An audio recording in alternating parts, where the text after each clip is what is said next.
गांव की कच्ची गलियों में एक टूटी फूटी झोपड़ी थी। उसी झोपड़ी में राम की माँ और छोटी बेटी रमा रहती थीं। दोनों की हालत इतनी खराब थी कि कई कई दिन उन्हें आधा पेट या कभी बिना खाए ही सोना पड़ता। सुबह होते ही रमा अपनी माँ के लिए पानी भरती, चूल्हा सुलगाने की कोशिश करती, लेकिन घर में अनाज का दाना तक नहीं होता।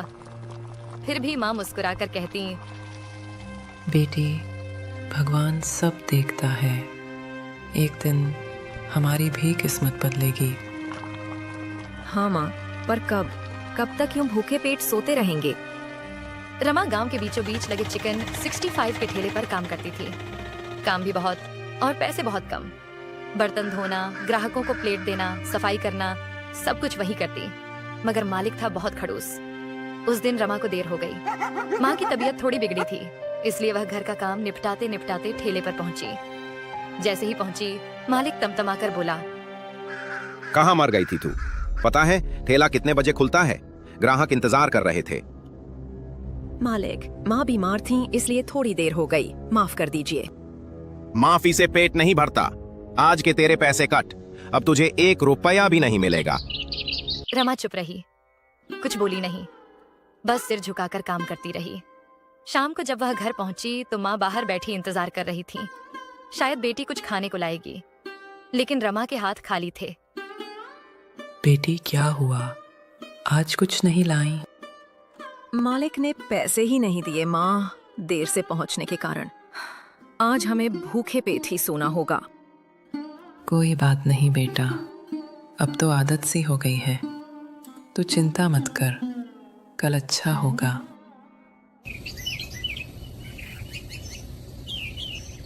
अगले दिन सुबह रमा ने हिम्मत जुटाई, झाड़ू पोंछा करके, माँ की देखभाल करके फिर ठेले पर पहुंची।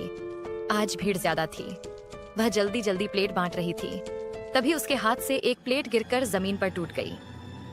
अरे नालायक, एक काम भी सही से नहीं होता तुझसे। अब इस प्लेट का पैसा कौन देगा? मालिक, माफ कीजिए, मैं उठा लेती हूँ। अब उठाकर क्या करेगी? खराब तो हो गया, तू बेकार है। बस अब बहुत हो गया, कल से यहाँ मत आना, निकल जा। मालिक, ऐसा मत कीजिए, मुझे पैसों की बहुत जरूरत है। मैं और कोई काम कहाँ ढूंढूंगी? मुझे कुछ सुनना नहीं। कल से तू यहाँ नहीं दिखनी चाहिए। रमा की आंखों से आंसू बहने लगे। वह ठेले से बाहर निकल आई। उसी वक्त एक बूढ़ा आदमी कोने में बैठा यह सब देख रहा था। उसका दिल पिघल गया। वह रमा के पीछे आया और बोला, बेटी ठहरो। हाँ, मैंने सब देखा। तेरे साथ बहुत अन्याय हुआ। आप? मैं सोच रहा था, क्या तू मेरा ठेला चलाना चाहेगी? मगर मेरे पास ठेला कहाँ है? और मुझे पकाना भी नहीं आता। उसकी चिंता मत कर, ठेला भी मैं दूंगा और पकाना भी सिखाऊंगा। सच में? आप मेरे लिए इतना करेंगे? हाँ बेटी, तू मुझे अपनी बेटी जैसी लगती है। कल सुबह यहीं आ जाना, मेरा घर यहीं पास में है। मैं तुझे सब सिखाऊंगा। रमा की आंखों में चमक आ गई। काका, आप तो फरिश्ता हो, आपने मेरी जिंदगी बदल दी। उस दिन घर आकर रमा ने माँ को सब बताया। देखा बेटा, भगवान देर करता है पर अंधेर नहीं। कल नया सवेरा आएगा। रमा ने उम्मीद से आंखें बंद की और माँ के साथ अगले दिन का इंतजार करते हुए सो गई। अगली सुबह रमा जल्दी उठी। माँ अभी नींद में थी, लेकिन रमा के चेहरे पर पहली बार उम्मीद की रोशनी थी। वह जल्दी से तैयार होकर उस जगह पहुंची जहाँ काका का घर था। काका बाहर ही खड़े मिले। आ गई बेटी, चलो अंदर आओ। आज से तुम्हारी जिंदगी नई दिशा लेगी। घर के भीतर एक सादगी भरा आंगन था। वहाँ काका की पत्नी भी बैठी थी। जैसे ही उन्होंने रमा को देखा, उनकी आंखों में ममता भर आई। अरे, ये तो बिल्कुल मेरी बेटी जैसी है। तुम्हें देखकर मुझे अपनी गुजरी हुई बेटी की याद आ गई। अगर आप इजाजत दें तो मुझे भी अपनी बेटी मान लीजिए। तो बताओ बेटी, तुम्हें इडली सांभर, मेदू वड़ा या वड़ा पाव जैसे कुछ बनाना आता है? नहीं काका, इनमें से कुछ भी बनाना नहीं आता। काका कुछ देर सोच में डूबे, फिर बोले, तो बताओ, तुम्हें क्या बनाना आता है? काका, मैं बस आलू और मिर्च के पकौड़े बना लेती हूँ। पकौड़े अच्छे होते हैं, लेकिन सिर्फ आलू और मिर्च के पकौड़े ज्यादा नहीं बिकते। ये तो बस बरसात के मौसम में चलते हैं। इतना सुनकर काकी बोली, तो क्यों ना हम कुछ अलग करें, कुछ ऐसा जो लोगों ने सोचा भी ना हो। रमा हैरान रह गई। अलग मतलब कैसा काकी? आजकल लोग मटन और चिकन के बहुत दीवाने हैं। क्यों ना हम मटन के पकौड़े बनाएं। ये जरा हटके डिश होगी और मुझे यकीन है कि लोग इसे पसंद करेंगे। मटन के पकोड़े? लेकिन मुझे तो बनाना आता ही नहीं। उसकी चिंता मत कर, मैं तुम्हें सब सिखाऊंगी बेटी। ठीक है, तो तय हुआ। अब से रमा का ठेला मटन के पकौड़े का होगा। रमा की आंखें चमक उठी। सच में काका? मैं तो सोच भी नहीं सकती थी कि ऐसा होगा। हाँ बेटी, यही तो असली शुरुआत है। काकी ने तुरंत तैयारी करने को कहा। चलो अब जल्दी से बाजार से मटन और बेसन ले आओ। आज ही रमा को सिखाते हैं। काका तुरंत बाजार निकल गए और थोड़ी देर में ताजा मटन, बेसन और जरूरी मसाले लेकर लौटे। काकी ने मटन को अच्छे से धोकर बराबर छोटे छोटे टुकड़ों में काटा। फिर उसमें दही, अदरक लहसुन का पेस्ट, नमक, हल्दी, मिर्च और थोड़ा नींबू निचोड़कर मैरिनेट कर दिया। रमा बड़ी ध्यान से सब देख रही थी। काकी, ये मसाले कब तक लगा कर रखना होगा? कम से कम आधा घंटा। तभी मसाले अच्छे से घुसते हैं और पकौड़े मजेदार बनते हैं।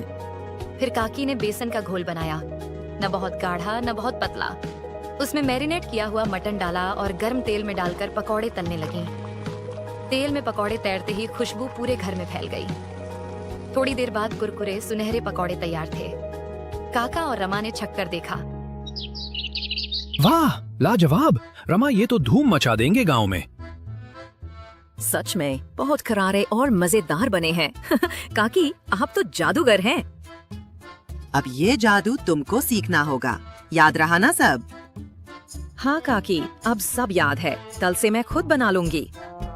काका ने मुस्कुराकर एक पुराना ठेला रमा को दिखाया। ये ठेला कई सालों से पड़ा है, अब ये तुम्हारा है। कल से यहीं पर तुम अपना काम शुरू करोगी।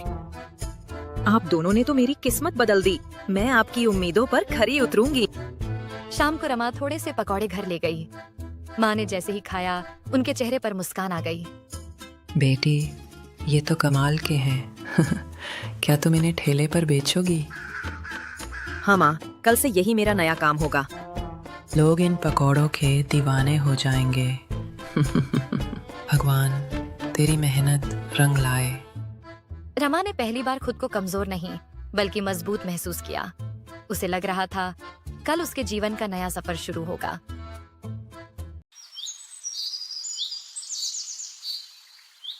अगले दिन सुबह सुबह रमा बड़े उत्साह से उठी। बेटी, आज पहला दिन है। भगवान का नाम लेकर जा। सब अच्छा होगा।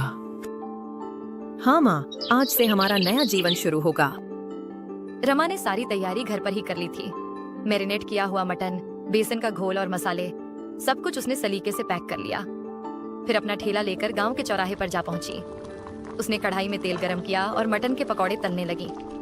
पकते ही ऐसी खुशबू फैली कि राह चलते लोग ठहर कर देखने लगे, लेकिन कोई आगे बढ़कर खरीदने नहीं आ रहा था। रमा थोड़ा घबराई। तभी दो आदमी ठेले पर आ खड़े हुए। अरे रमा, तुम तो उस चिकन 65 वाले ठेले पर काम करती थी ना? हाँ, पहले करती थी, अब नहीं। अब मैं खुद का ठेला चलाती हूँ। ये तो कुछ अलग ही लग रहा है। ठेले पर मटन रखा है? हाँ, ये मेरी खास डिश है, मटन के पकौड़े। मटन के पकौड़े? ये तो हमने पहली बार सुना है। चलो 2 प्लेट लगाओ। देखते हैं कैसे हैं। रमा का चेहरा खिल उठा। उसने तुरंत 2 प्लेट तैयार की और मुस्कान के साथ उनके हाथ में थमा दी। दोनों ने जैसे ही पहला कौर लिया, उनकी आंखें चमक उठीं। अरे वाह, ये कितने कुरकुरे और टेस्टी हैं। मैंने अपनी पूरी जिंदगी में ऐसे पकौड़े नहीं खाए। रमा, ये तो कमाल है। रमा की आंखों में खुशी झलक उठी। तभी पहला आदमी बोला, मेरी बीवी को भी जरूर पसंद आएंगे। एक प्लेट पैक कर दो। धीरे धीरे आसपास के लोग इकट्ठा होने लगे।